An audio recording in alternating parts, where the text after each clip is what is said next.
আসসালামু আলাইকুম। আজকের ভিডিওতে আমরা জানব কিভাবে খুব সহজে একটা অভিভাবকের সম্মতিপত্র তৈরি করা যায়। অভিভাবকের সম্মতিপত্র হলো এমন একটি লিখিত অনুমতি, যেখানে বাবা-মা বা অভিভাবক কোনো কাজের জন্য সম্মতি দিয়ে দেয়। যেমন উদাহরণস্বরূপ স্কুলে ভর্তি। কোনো ক্ষেত্রে স্কুলে ভর্তির ক্ষেত্রে অভিভাবকের সম্মতিপত্র প্রয়োজন হয়। তারপরে হচ্ছে ভ্রমণ।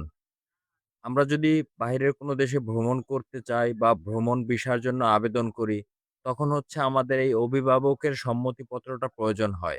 ৩য় হচ্ছে চাকরি। আমরা স্বাভাবিকভাবে যখন চাকরির আবেদন করে থাকি, তখন আমাদের হচ্ছে সে চাকরির আবেদনের পরে যখন আমরা সিলেক্ট হই, তখন আমাদের সে চাকরি করার জন্য তো এর জন্য হচ্ছে আমাদের এই অভিভাবকের সম্মতিপত্রটা দরকার হয়। চলুন আমরা এর একটা নমুনা দেখে নিই। ১ম এ হচ্ছে আমাদের Microsoft Word ডকুমেন্টস ওপেন করতে হবে। সেখানে ওপেন আমি করে নিলাম এবং ওপেন করার সাথে, সাথে আমরা একটা এরকম অভিভাবকের সম্মতিপত্র তৈরি করা আছে আমার এখানে। আমি সেটা ডেসক্রিপশন বক্সে দিয়ে দিব। চাইলে আপনারা সেখান থেকে নামিয়ে নিয়েও ব্যবহার করতে পারবেন। এখানে হচ্ছে ১ম এ আমরা একটু বড় করে লিখব অভিভাবকের সম্মতিপত্র। তার নিচের লাইনটায় লেখা থাকবে তারিখ। যে তারিখে হচ্ছে অভিভাবক আমাদের সম্মতি দিয়ে দেবে বা হচ্ছে সিগনেচার দেবে এটায় সে তারিখটা লেখা থাকবে। তারপরে বরাবর তারপরে বিষয় হচ্ছে অভিভাবকের সম্মতিপত্র। এখানে হচ্ছে জনাব বা জনাবা দেওয়া আছে। তো এখানে যদি আমরা যেখানে এই চাকরির জন্য হোক বা হচ্ছে আ ভর্তির জন্য হোক, যে ক্ষেত্রে এটা ব্যবহার করব সেখানে আমাদের মাথায় রাখতে হবে যদি সে দায়িত্বরত কর্মকর্তা বা প্রধান যে থাকবে সে যদি মহিলা হয় তাহলে জনাবা বসাতে হবে। আর যদি সে পুরুষ হয় তাহলে জনাব বসাতে হবে। তারপর হচ্ছে নিচে লেখা থাকবে হচ্ছে আমার বাবার নাম যে অভিভাবক বা যদি আমার মা হয় তাহলে মার নাম যে আমাদের অভিভাবক থাকবে। তার পিতা বা মাতার নাম, তার ঠিকানা, তারপরে হচ্ছে আমার নিজের নাম এবং আমার মা-বাবার নাম এবং আমার জন্ম তারিখ।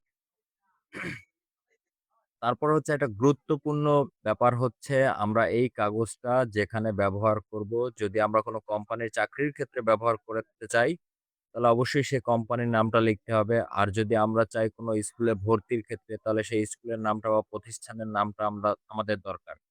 আর যদি আমরা কোথাও বাহিরের দেশে যেতে চাই ভ্রমণের জন্য, তাহলে সেই দেশের নামটা উল্লেখ করতে হবে এবং কোথায় ভ্রমণ করতে যেতে চাই বা কোথায় ভ্রমণ করতে ইচ্ছুক, সেই জায়গাটা বসাতে হবে। তার সর্বনিচে হচ্ছে পুরোটা শেষ করার পরে ধন্যবাদ অন্তে অভিভাবকের সিগনেচার। এখানে অবশ্যই অভিভাবকের সিগনেচারটা থাকতে হবে। এরপর হচ্ছে অভিভাবকের নাম, অভিভাবকের ফোন নাম্বার এবং অভিভাবকের জাতীয় পরিচয়পত্র নাম্বার এবং লাস্টে অভিভাবকের ঠিকানা। অভিভাবক কোথা থেকে মানে সেই ঠিকানাটা এখানে কোথায় থাকে সেই ঠিকানাটা এখানে দিতে হবে। এই গুরুত্বপূর্ণ ব্যাপারটা হচ্ছে লাস্টে দিতেই হবে। ১ম হচ্ছে তার ফোন নাম্বার, তারপর হচ্ছে তার জাতীয় পরিচয়পত্র নাম্বার এবং তার ঠিকানা।